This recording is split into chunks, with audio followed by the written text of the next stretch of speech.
Hello and welcome to India Career Center, the one-stop podcast for students, professionals, parents and guardians. In every episode, we will try to deal with a current topic that needs expert advice related to career guidance and career mentoring. Please welcome your host, Dr. S.P. Mishra to the show and happy listening. Hello and welcome to another episode on India Career Center. I am today delighted to host Professor Steve Joordens on my show.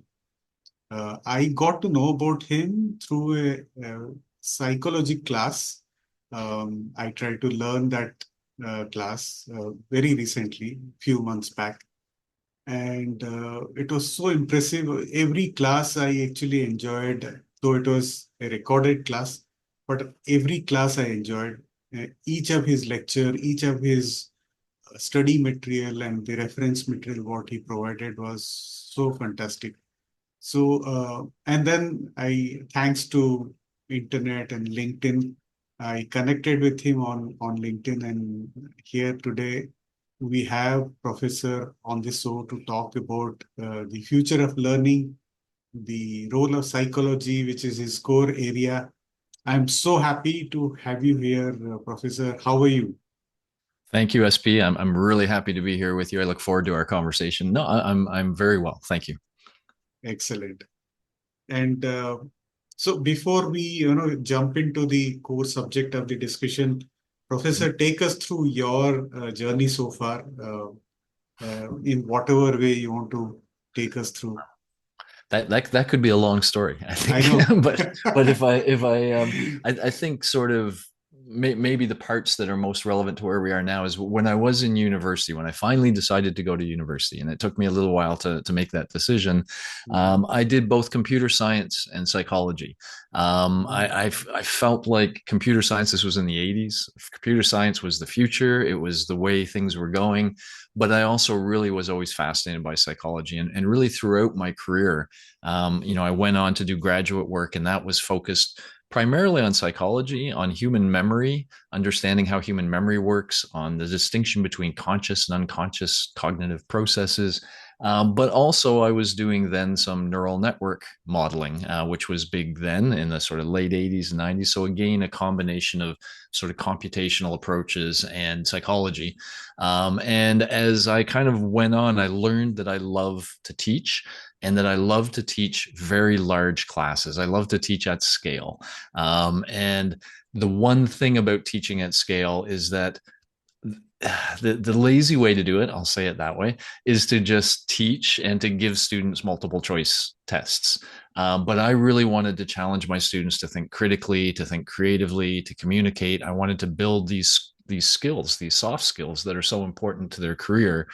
And so I've started the Advanced Learning Technologies Lab, where we create educational technologies that will work at any scale and that hopefully really do give students that skill development part that's so important.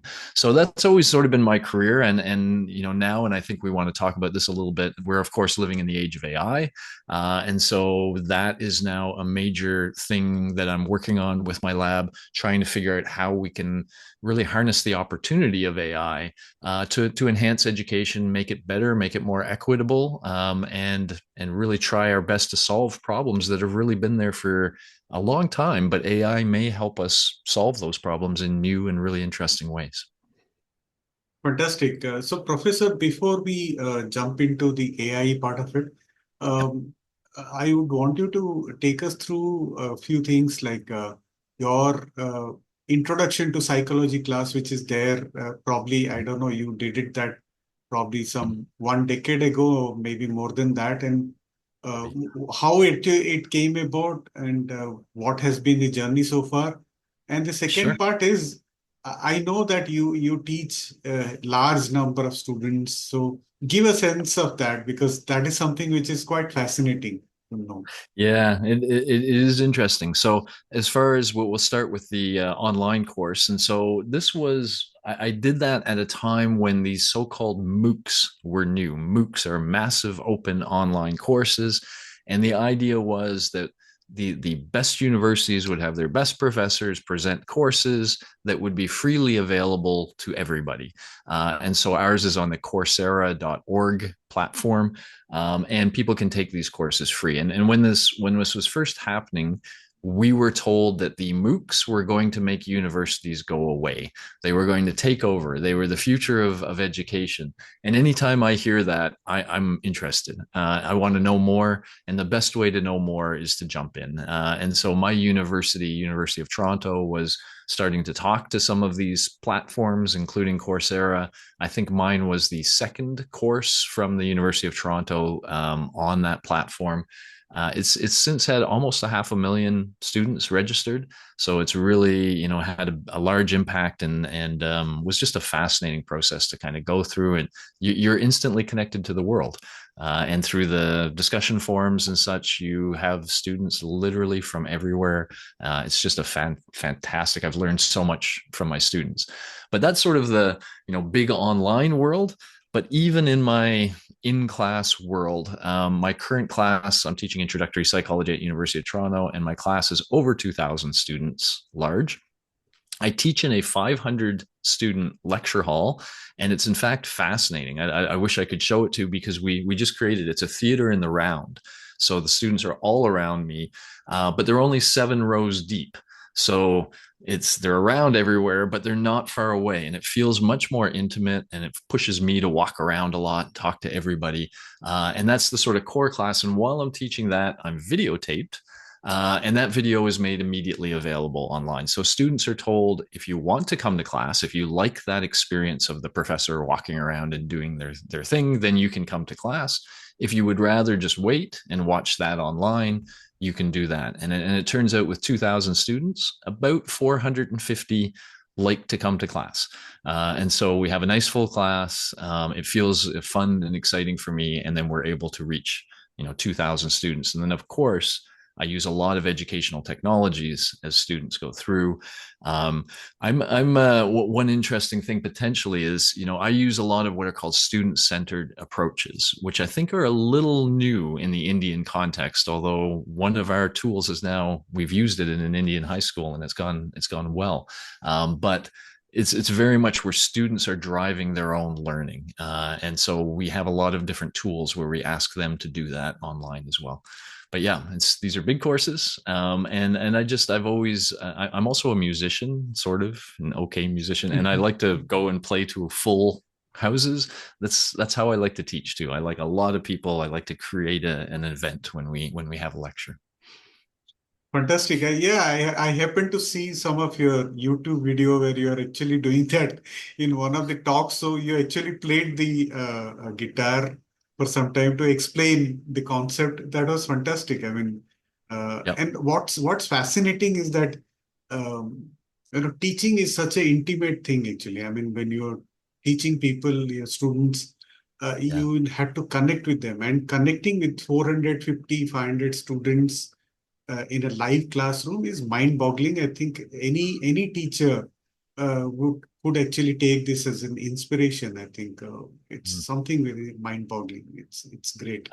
I describe teaching and playing in music as my 2 therapies in life. Like everything else is work, sort of. It takes a lot of time and effort. But as soon as I go in front of a class, and as soon as I'm allowed to sort of go and do my thing, it feels so. It's exactly like you say. It's all about connecting. But when you start getting those students connected in a 450 room, it really feels special. And, as one example, and I can't always explain why this happens, but in my classes, the students applaud at the end of every class. They Wow. literally are clapping. And they used to do that at the end of the year. But in this classroom, they do it every class. And it's just something that happens through that hour where by the end of it, we feel like, wow, that was fun. And I think that just comes out in the applause. So yeah, I love that. I really do. So basically, you're giving a lot of dopamine to your students, and you're getting in return as well. Absolutely. It's absolutely a two-way street, for sure. And one of the things I love about this small classroom is with a handheld microphone, I can get almost anywhere and give the microphone to the students. So they can ask questions and be very involved. And they do.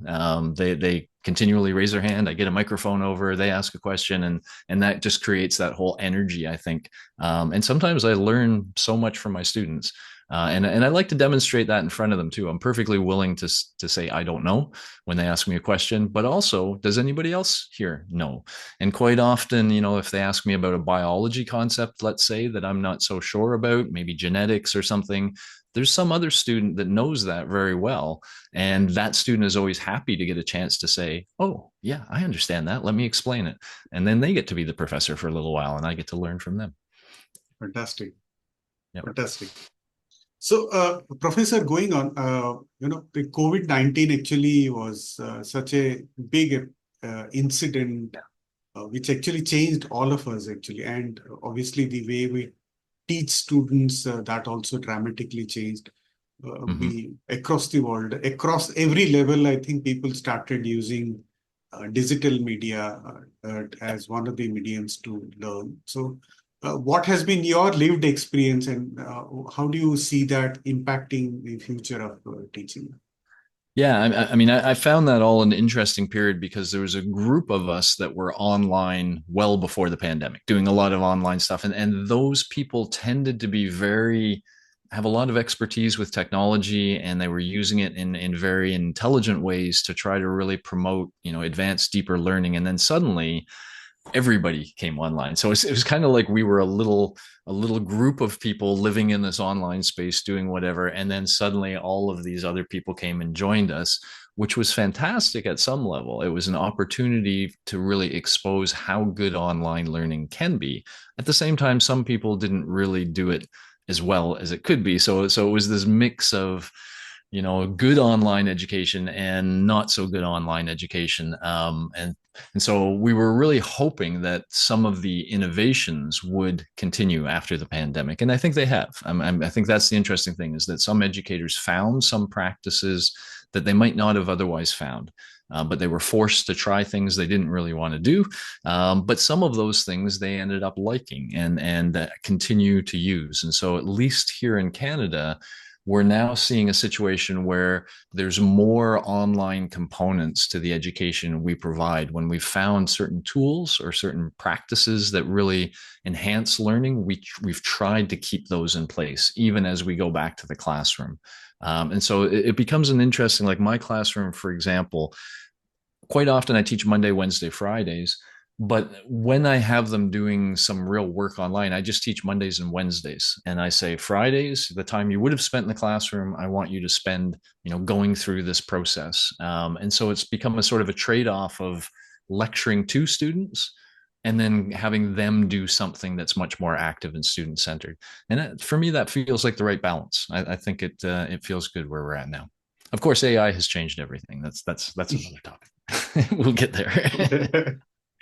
Yeah, I think connected to this, let's now understand what has been the innovative educational technology which you're currently developing or under development, and how that is working for you, and how do you see that shaping the teaching methodology for you as well as for others in general.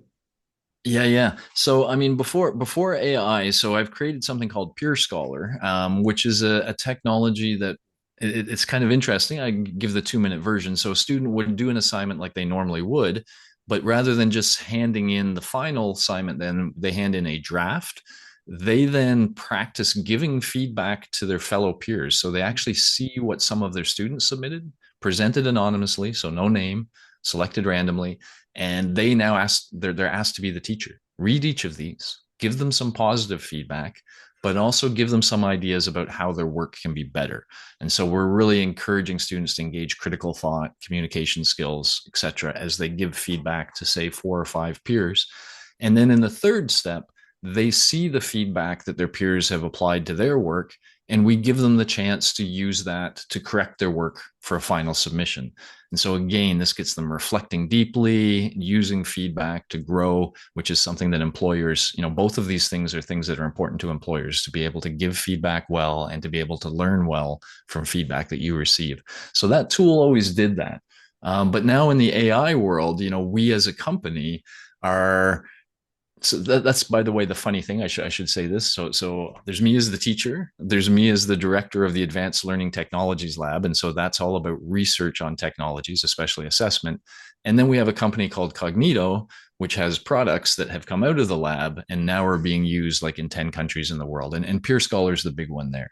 But now, of course, everything's AI, and so we're thinking a lot about AI. And the real, I think I can. There's a bunch of things we can talk about, but to give you the radical idea that we're working on now, we want to create something called HAL, which is like the old Space 2001, but ours means a holistic assessment of learning. I would like to see multiple choice tests disappear. I would like to see us never use them again. I don't think they're very good assessment techniques. And instead, what we imagine is a student would learn something and then they would go talk to an AI. And this AI would be trained to interrogate them about what they've learned, ask them a whole bunch of questions, get at the depth, but also ask them about skills, maybe ask them to do certain things to see if they have skills, and try to get at learning in the most holistic way. All of the things we value as a teacher, we want this AI agent to be able to assess. And that's how assessments would be oral. So an oral assessment, you go in, you talk to somebody, that talk to an agent, they ask you all these questions, and then they come back with a report that says, this is how much the student knows. And then we get rid of all those other forms of assessment. So the nice thing with AI is that will scale. And if we do a lot of work to try to make sure it's fair, that it's accurate, we could actually enhance the equity in education and the quality of education. And if we're assessing, I'm a firm believer that assessment drives practice. So if we're assessing for all of these skills, then the teachers are going to want to be teaching those things because they know it'll show up on the assessment if they do. And so I think if we get assessment right, that'll help us get education right. And so that's the thing we're working really hard with. We've created these agents that you can speak to, and we're slowly on the path towards creating that one that does the oral assessment. And it's just so interesting to be in this world when you can see, that's something we just couldn't have done without AI. And so it's something like, okay, this is now possible. And it's, it's really exciting. It gets the whole team excited. Everyone's learning every day. The field changes so fast. It's a really interesting place to be right now.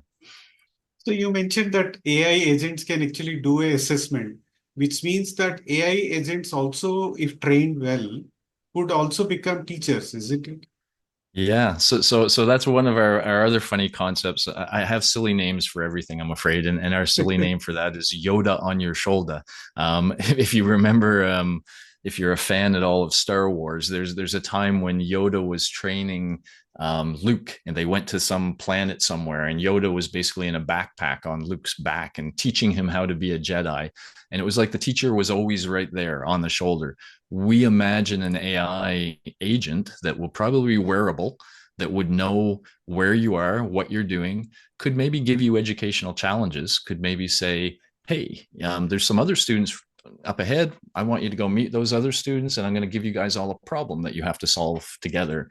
But yeah, that teacher could be right there all the time. It could be guiding the learning. It could also be assessing as it's it's sort of watching you as you try to do things, and so it can assess. And we kind of talk about that as a potential of life integrated learning. At the most extreme, we can almost imagine a world with no schools, where literally it's just you and this teacher that is continually, teaching you things that society thinks you need to know. So pushing some things on you that you should know, but also maybe taking advantage. Like if imagine this, that your eyes fixate for a while on something. Maybe the AI says, oh, you find that interesting? Let me tell you about that. And so it could pick up on incidental opportunities where you're interested, and it says, oh, this is a teaching moment. Let me tell you something about that. So that's the sort of crazy ideas of the future. Maybe teachers, maybe schools disappear. I think that's a ways off, obviously, but it's potential. It's potential. Highly personalized. Yeah. It's actually sounding like sci-fi movie now, whatever you're speaking. A lot of these issues were, when you look at the sci-fi movies from the 1950s, the sci-fi books that were written in the 50s, it's amazing how much of that is sort of playing out a little bit. Blade Runner, is, with the bots and how human they're becoming. It's a very it's an interesting movie to go back and watch again now, in the current age. Okay. The AI is going to shape up, as you said, there'll be a personalized, wearable teacher all the time. You're seeing that the conventional teaching style will go away, and there'll be more personalized teaching, which is probably the best way to look at it in terms of optimizing teaching for each person, because each person learns in a different way, actually. Yeah, and the way I hear it said sometimes that I like is that in fact teachers don't teach. We can't teach students anything. Students can only teach themselves. They are the ones that have to engage with the material and think about it, and that's where the learning happens. What teachers do usually is create a situation, a context, where students feel motivated to learn, where we can engage them, and that was always the trick as a teacher, right? How do you engage the student's mind? How do you make them want to learn? And if you can personalize it more, if you can bring it into things the student is already interested in. So if the student is a musician, and if you can describe a lot of concepts or issues, say from physics, but with musical examples, why does a guitar string, have these 12 spots that where we get these nice pleasing sounds out of it? If you can use something the person likes and cares about as a basis for examples, then they're going to be able to learn things much more easily. They're going to be more naturally engaged. And that's how learning should be, right? When we look at some graphs of children learning, they love learning when they're young. And at a certain age, we do something wrong, because at a certain age, learning becomes a chore. And learning should never be a chore. Learning should always be just a fantastic experience of growth and, coming away with something new that you didn't have before. And so, yeah, figuring out what we're doing wrong. And I think that is the industrial approach to learning, not person. It's the opposite of personalizing. It's pushing stuff and just saying, you must learn this stuff and don't ask why, just do it. That makes learning bad. And so the more we can kind of connect with what the student cares about, the easier it'll be to make that learning happen. So yeah, there's a lot of potential in that for sure. So probably as we become older, we tend to shield ourselves, and we try to hide our vulnerability, which is probably most important in terms of being open to learn new things. And what do you think? Yeah, one of the things I always find interesting in that regard is there's a concept called the growth mindset, famously associated with Carol Dweck, who wrote a book about it, and she points to various individuals who, Michael Jordan is one, for example, who continually are open to vulnerabilities. In fact, I actually just heard a Canadian astronaut speak, and the Canadian astronaut used this phrase. I wish I could remember it, but he said he was continually disappointed with his current skill set. He always felt like his current skill set wasn't enough. He had to continue to grow. And anytime anybody would suggest a way that he should grow, he would listen very carefully and consider it. I believe that's not natural. I agree that that's fantastic, but I agree more with you that most of us, when we're not very good at something, we want to hide it and we want to avoid it. We don't necessarily embrace it and say, this is something great. But I think that can be taught. And that's sort of, I was talking about peer scholar in that stage where you get feedback and you have the opportunity to use that feedback to get a better mark by improving your work. What we're trying to do is make students open to that, because when you get feedback, it doesn't feel good. Feedback, somebody is exposing a weakness in what you're doing, and you usually feel stupid or embarrassed or whatever. So getting by those emotions and saying, yeah, okay, I didn't do that as good as I could, but how could I do better? I think that's something we have to learn, and we learn through experience by doing it. Many have learned in their careers after getting feedback a bunch of times. I learned in graduate school, I think, but I think we should be teaching kids this. I think when they're 13, 14, they should be learning how to continually grow and be open to growth. Because the opposite is what you're suggesting, is that you just sort of hide your vulnerability and then you never have an opportunity to improve in those areas. That's right. Professor, now moving on, while the online and technology all those aids will continue to grow and become bigger and stronger. AI definitely will play a big role. But till such time, I think we will continue to have kind of a hybrid system where there Mhm. is physical classrooms and there are online sessions and online material. So, And there should what be. are the I agree with challenges that. and opportunities in that? Yeah, so I believe that's exactly what we need to grow to because one of the I mean I can talk really excited about technology and digital stuff, but at the same time I have the psychology side and I have this computer science psychology. It's kind of like I'm a Dr. Jekyll and Mr. Hyde a little bit, and so the technology makes me see all this potential, but the psychologist in me knows that over the last, even before the pandemic, humans have been following this trend towards living more isolated, disconnected lives. Even things like we have garages in the front of our house with automatic doors, so we can drive in without talking to our neighbors if we want to, and our porches are on the back so that we can avoid. And we've seen people become more isolated, and in fact, with children now, with students, my students that come, they have very high levels of social anxiety. They've used text messages so much as their primary way to communicate that when they have to talk to somebody face to face, real time, they find it very stressful. They really prefer not to do it, and so they end up very lonely. And we have a loneliness epidemic going on. And so I think part of our education system needs to involve bringing students together with professors, having them working in teams, especially. I love teamwork based projects. I like experiential learning. So anything that connects them to the real world so that they see the relevance of what they're learning. But yeah, we need to bring them together and we need to teach them how to talk to one another and how to be together and how to work together. If we only went online or if we only used technology, we could imagine a bunch of individual students with highly personal learning that never talk to each other, and that's not a good world. Humans, our power comes from our ability to work together, to work collaboratively, and I do worry that the rise of technology in education is removing some of the humanity. And I think we literally, I've written a couple of chapters on this where I say we have to combine technology, the smart use of technology, with what I call hyperhuman experiences, situations where we really make students work together. And I think we need to do that a whole lot more than we're currently doing. So that hybrid approach is exactly what I think is the right way to go. Yeah, fantastic.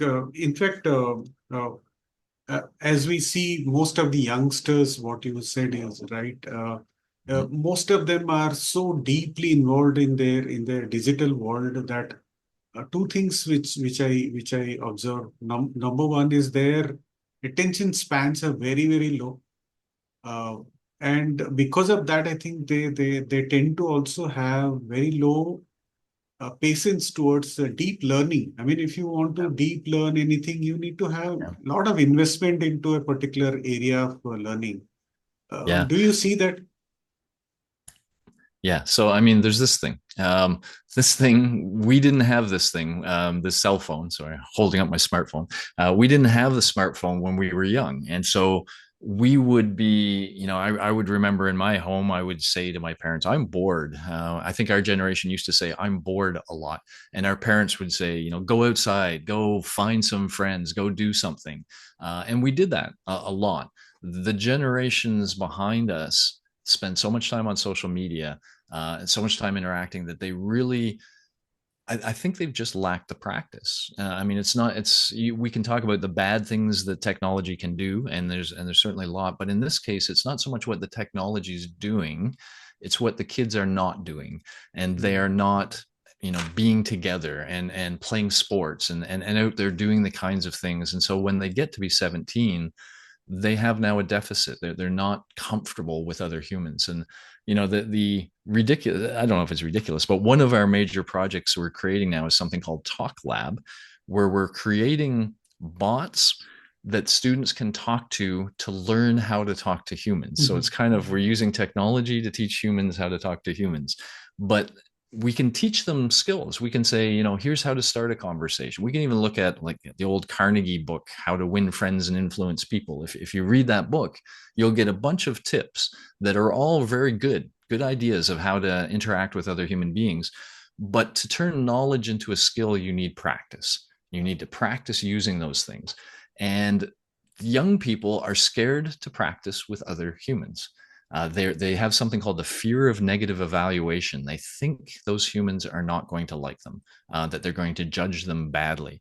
And so, what we're doing is we're creating a situation where we teach them some tricks and then we say, talk to this AI agent. And we've made them to be as human as we can be. They have emotion systems. They're interesting AI agents. You can make them angry. You can try to relax them if they are angry. But the idea is the students can practice these skills without feeling like they're being judged. And hopefully, if they practice and start to feel good interacting with the AIs and say, "Oh, I know how to go deep. I didn't address your attention span. I want to come back to that." But if they can do that, then we say, "Okay, now try it with a human being." Now that you're feeling like you kind of have this, so it's kind of like putting them in a simulation environment that's safe, before we, like a flight simulator. Learn in the flight simulator first, and when you feel good, then we'll put you in the airplane, where it's a little scarier. And so we're trying to do that with human communication. I did want to sort of come back. So you said something that's often said, and I like to clarify it a little bit. You said attention spans are shorter. They're not really. Like the human brain does not evolve quickly from one generation to another. And we're not really seeing attention spans get shorter, but we're effectively are. What we're seeing is these young people have embraced phones and notifications, and they now have constant distraction. As they walk around life, they're getting emails coming in, texts, their phones are buzzing or whatever. And so they've brought up in this world where they're continually distracted and being pulled somewhere else. And it's not so much that they cannot focus. If we bring them to a 3-hour Tolkien movie, they can sit and watch a 3-hour movie, as long as it's very engaging. But if life is at all not engaging, they get distracted by their phone, they get distracted by whatever. And you're exactly right. They don't experience how great it is to focus their mind deeply on something, and really kind of see what they can do. I'm not sure if you know there's something called the Pomodoro technique. And I tell students about this, and they try it and they think it's amazing, but it's like set an egg timer for 15 minutes, study, but make sure you have no phone or anything that could distract you. It's just you and whatever for 15 minutes. And the students try that and they go, "Oh my goodness, I got so much done in 15 minutes." It's like, yeah, because you weren't just being distracted. So that's the real trick, I think, is they've grown up in a world where you're right, they don't think about things deeply, because if they start to, something brings them somewhere else. And that's how attention works, by the way. I'm going down a little bit of path here, but let me just follow this path to the end. There's two ways that we can sort of control our conscious mind, or that attention works. One is we can direct our attention. We can choose to attend to certain things. But the other way is the world grabs our attention, and it grabs it through onsets. And the idea, of course, for the brain is if I were in the real world and something suddenly appears, that could be a threat. It could be dangerous. And so we want to immediately look at anything that appears and analyze that for threat. If you think of a phone, a sound, that's something suddenly appearing. A vibration, that's something suddenly coming there. A text showing up, that's something visual that pops up. Those things naturally draw attention and draw the brain. And wherever the brain was, whatever you were thinking about 2 seconds ago, it's gone, because you just got pulled over here. And that's the students have surrounded themselves with continual distractions. And that makes it very hard for them to focus their attention for any period of time. They could without the distractions, though. The span is there. It's just not being effectively used. So, Professor, how much of your psychology knowledge you're using? Of course, you do the psychology introductory class, as you said. Yeah. And a lot of practical stuff. What you explained, I'm sure you're doing that also. So, in overall education, what role psychology you feel is going to play in a bigger role in terms of being effective in terms of teaching and learning?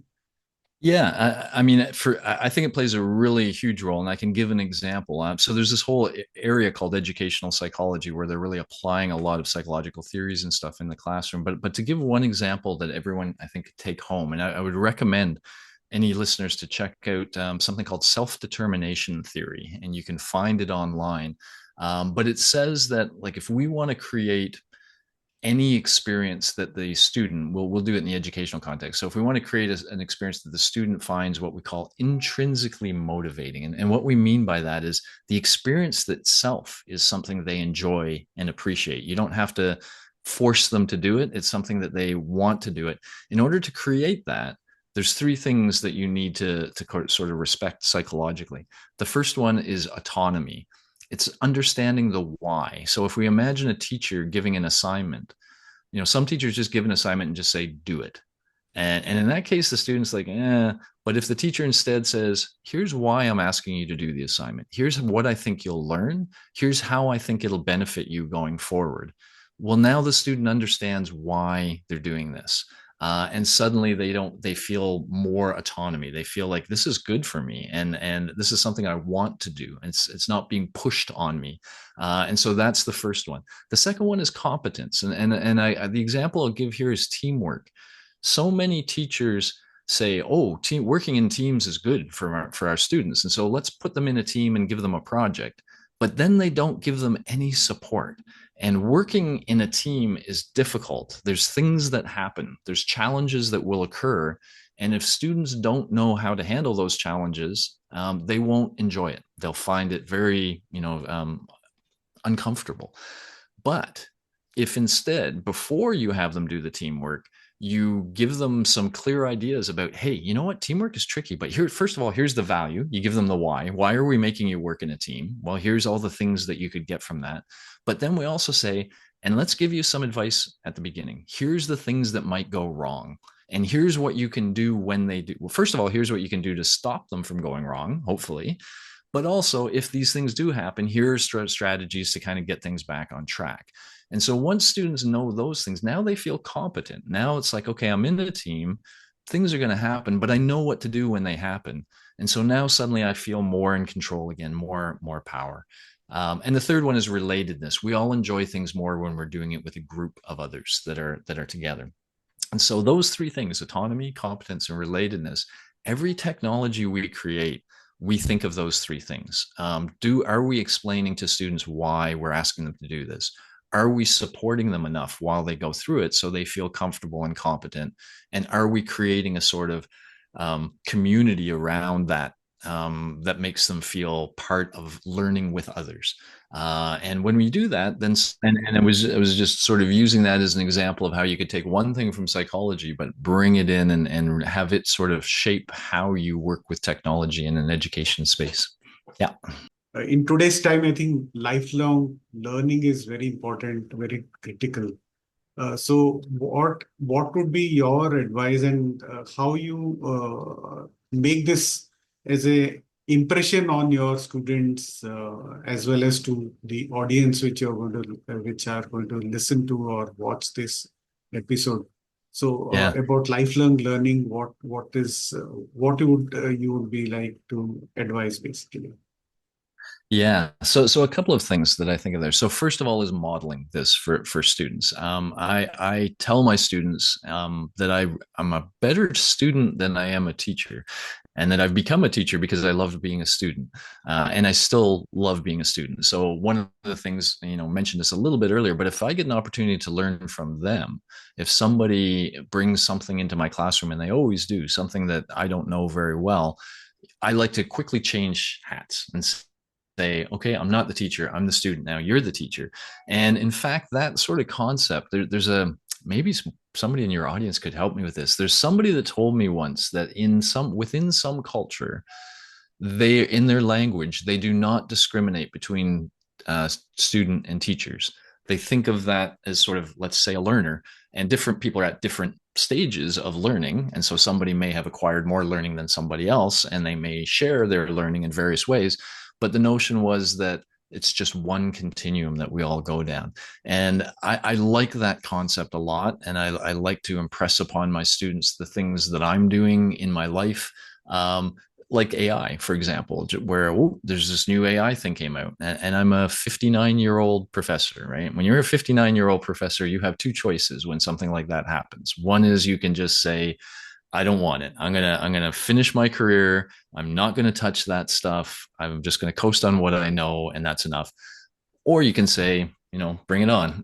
let me learn, let me understand, let me bring this into my. And I like to do that, every step when there's something new and interesting. I like to show my students, hey, I don't know how this works, but let's jump in and let's get messy. And I do also like to show that to them too. The idea that learning is uncomfortable sometimes. It's messy. It's full of mistakes. When you're learning something new, you just jump in, and that's how you learn, by kind of fighting through a lot of that. So I hope those things kind of make them think that, yes, there's the formal learning, but hey, these professors that taught me psychology or physics, hey, they're also doing all this other stuff, and continually learning as well. And so maybe that carries over. It's certainly for me. I mean, I find learning is I do that notion I said about being a good student. I don't know if I'm odd, but the moment I have somebody with, one example is I was in a room with a bunch of indigenous people, and I don't feel like I understand the indigenous culture as well as I should in Canada. And it's a very important thing in Canada. And so there were three gentlemen there from an indigenous background, and I just sat myself in the middle of them and said, "Do you mind if I just hang out and listen?" And I listened more than I spoke. But for me, it was like an instant opportunity to learn more about a culture I care about. And you just, yeah, by jumping in and doing it, I walk away feeling like that was great. I know more. I can be more respectful. I can be more intelligent when I talk about indigenous peoples. Yeah, I love it. Okay, so Professor, how do you see the future of education in the coming years? I know more and more technology will come, Yeah. but also the traditional way of teaching, all the physical colleges, schools, and universities, they have been there for centuries. I think some of them are Yeah. maybe 200-300 years old. So how do you see that? I mean, shaping up into the future?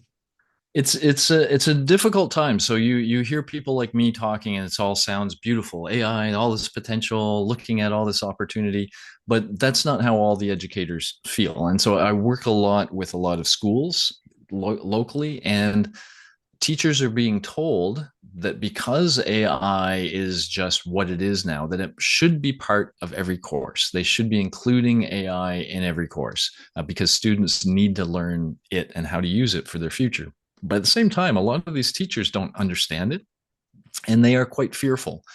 They associate AI with cheating. So AI certainly has brought challenges to how we educate, and some only see the challenges. And one of the things I talk about with these schools is how to move teachers from being fearful to seeing the opportunity. And I like to talk about what I call the bridge of wonder. The bridge of wonder goes from fear to opportunity. That once you start playing with it, you start to feel this like, wow, look at what it can do. And that's when you start to see the opportunity. So the real difficult thing, of course, when trying to predict the future of education is that AI will not sit still. The AI that we teach students today will not be the AI that's even in our world 2 years from now. And so we're really not teaching students particular AI. We're teaching them how to learn. Just what we talked about earlier, that, hey, you're now in a situation where there's going to be new things all the time, and we're going to bring them in the classroom. We're going to learn together. We're not going to be fearful. And where will this lead? That is the biggest, difficult. Like, I don't even know sometimes what to tell my students when they're thinking, what careers should I be, chasing down? It's really hard for us to predict. We what direction. We used to say AI will never think critically. It will never think creatively. But now we have it writing songs, producing pictures, doing all that, and we start to think, well, maybe it can do some of those things. And so suddenly it gets really difficult. And I think the one thing we can teach our students is really how to learn and how to kind of surf this world that's constantly changing. And I think that's the most valuable skill they can have, is to learn how to adapt, how to pivot, how to grow into new contexts when they arise. So we're teaching them how to be self-regulated learners to some extent, because we don't know what the future will be. Professor, one more thing is that in today's time, all the concepts of any subject, in fact, is there Yep. available on the AI, which means that a teacher is actually quite vulnerable in front of the students. I mean, if somebody knows how to use AI, he or she can actually, raise a prompt on the AI and find out the concept. So Yep. a teacher is actually quite vulnerable, and probably because of that, there is a negative sentiment towards it of not Yep. accepting it or labeling it as cheating. I mean, Yeah. you have been a teacher yourself and you now Yeah. embraced technology. How do you see that? But that, so when we talked about, for example, self-determination theory, just as another example, Yeah. autonomy. So first of all, this is being pushed on the teachers. They don't have any choice, right? So their autonomy, it's not like I want to live in a world without AI. Yeah, well, too bad. AI is here. And so that takes away their autonomy. And then they often don't feel competence. They don't know how to use it. And exactly, they worry things like, well, my student can, fact check me as I talk and expose things that I'm doing wrong, and so that it is scary. And fear is the natural reaction to anything we don't know very well, anything that feels dangerous, and I think to a lot of teachers it does. um, that is why I think we need to have teachers working with AI. If it's teachers against AI, the AI will probably win. I mean, if we try to resist it and we try to prevent it from being used in classrooms or whatnot, and there's cases where they do that. I have colleagues at the University of Toronto that tell the students, you might not use any AI when you're doing these assignments.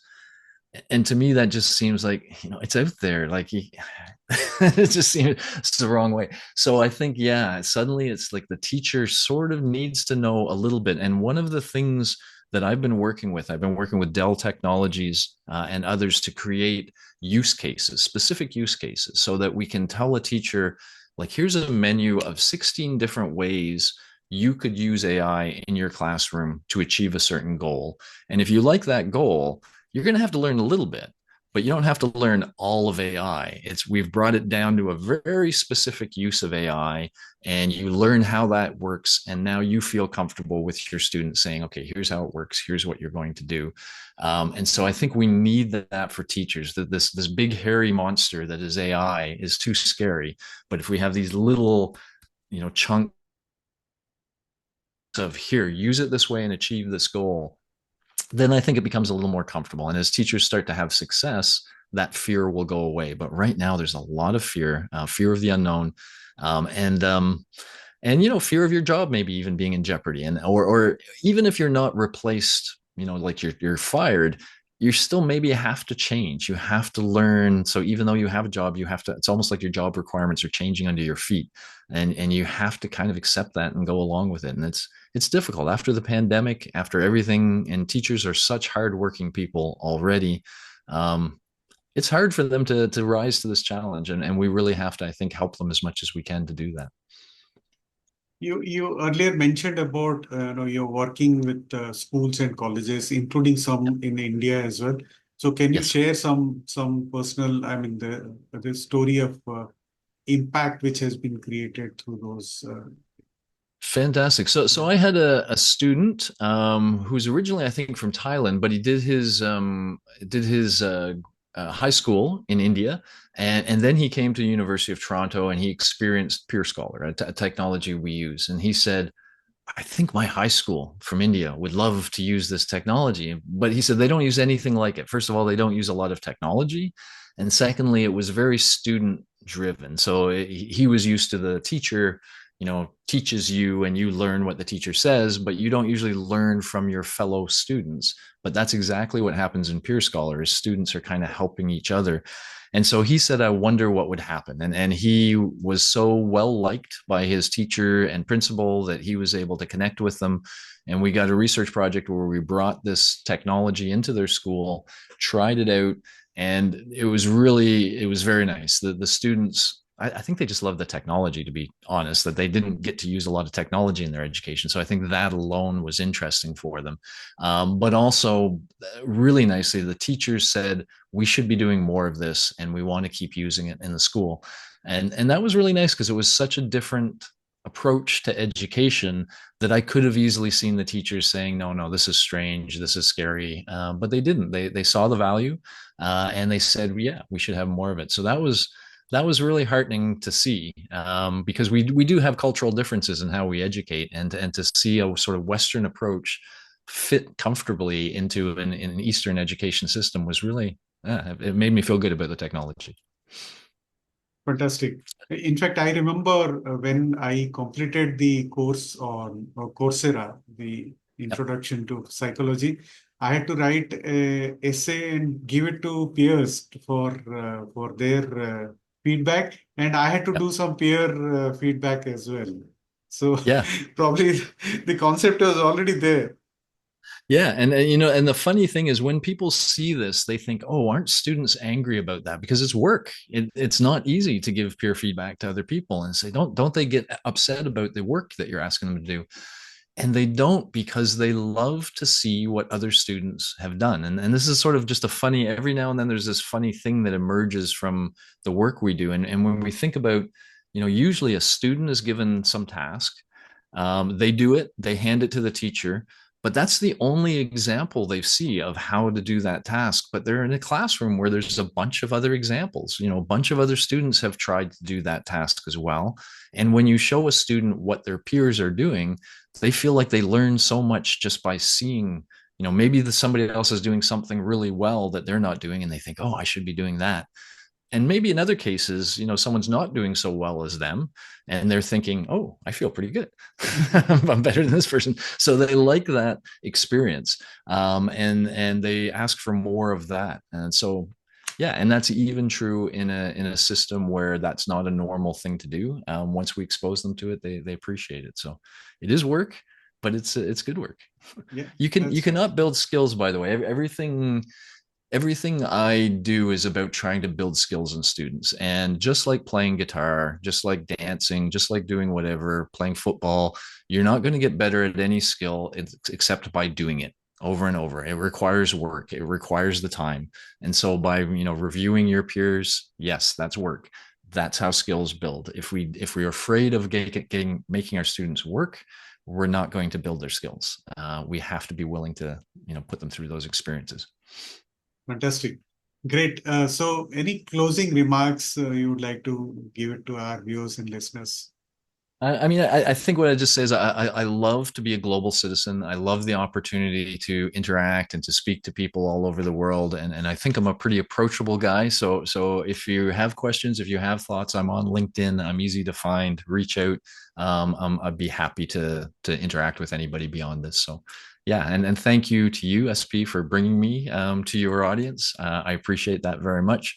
I look forward, by the way, I'm a vegetarian, and I think of India. I think there are places in India I could go to where being a vegetarian is not odd, where it's in fact very normal. And one day I want to experience that, to be in a place where that's the normal way to be. So I look forward to that one day. Fantastic. And I look forward. I mean, I don't know whether you had the chance to come to India, but it would be great to host you if you come along. Fantastic. I look forward to that day. Well, thank you, So, SP. thank you, Professor. It was fantastic talking to you. It was as if I'm back to those introductory psychology class again. Very So nice. it was fantastic. Thank you for all your insightful information about your field and the future of learning. I'm sure some of it will reach out to the right kind of audience, especially those young students, as well as the teachers, I think most importantly, because you're creating those impacts in the teaching fraternity as actually. So thank you for your work. Thank you so much for creating so much a positive environment for students and for learning. I really love the way you're doing your work. Thank you so much. Thank you. And let me just say thank you to all the teachers too. You're doing fantastic work, and we all appreciate you so much.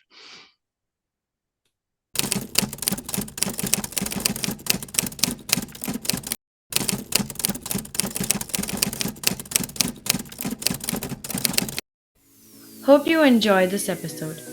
We sincerely wish you could take something from our conversation today and be able to apply it to your life in a positive way. We value your feedback. This can help us improve our future episodes. So share your thoughts to serve you better. If you want us to focus on a topic which you think is of importance, let us know. We will share our expertise in future episodes. So, see you soon with a new topic and help you in your career journey.